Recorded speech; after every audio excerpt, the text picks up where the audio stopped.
Hi, my name is John Whitehead. I'm an executive and leadership coach, and welcome to this week's video blog post. Now, for those of you who have followed me for quite a while, know that my basic foundational piece of my work is understanding how we tend to communicate and behave. And the model that I use is social styles, which is a behavioral model that's very similar to others out there, many that you probably be aware of, such as DISC or insights, which are the colors. If you've done an insights workshop, you've come home with colored Lego blocks. There are a number of other models out there as well, but social style, DISC, and insights seem to be the three major ones. And what's critical for me is first understanding how I tend to communicate and how I tend to behave, understanding that, and then moving on to understanding how others behave and how others communicate. And I have a 3-hour workshop that will take people through that process. I get them to do an exercise that helps them figure out what their behavioral style is. I will have them many times I have them do an online assessment that will do the same thing, either a self-assessment or a 360-degree assessment. I introduce them to the 4 styles, or as I like to call them, 4 neighborhoods that we tend to live in, that we prefer to live in.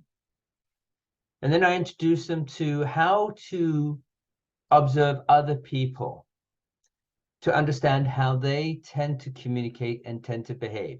Now, you'll notice I'm using the word tends to, because one of the critical lessons I try and teach in my workshops is to recognize and understand that we are all human beings.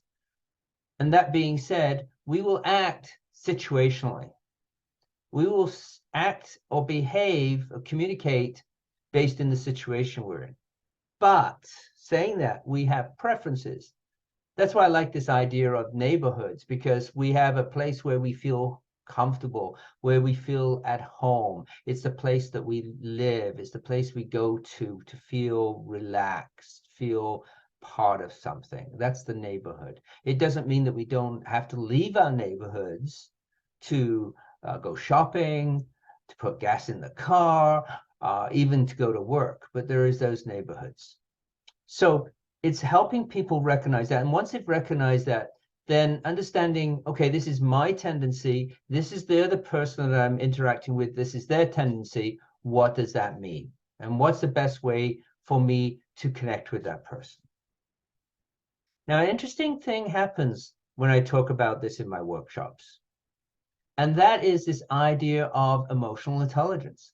And what we're actually doing by going through this process is we're actually improving or increasing our emotional intelligence. And the model I like to use is based on the work of Sparrow and Knight.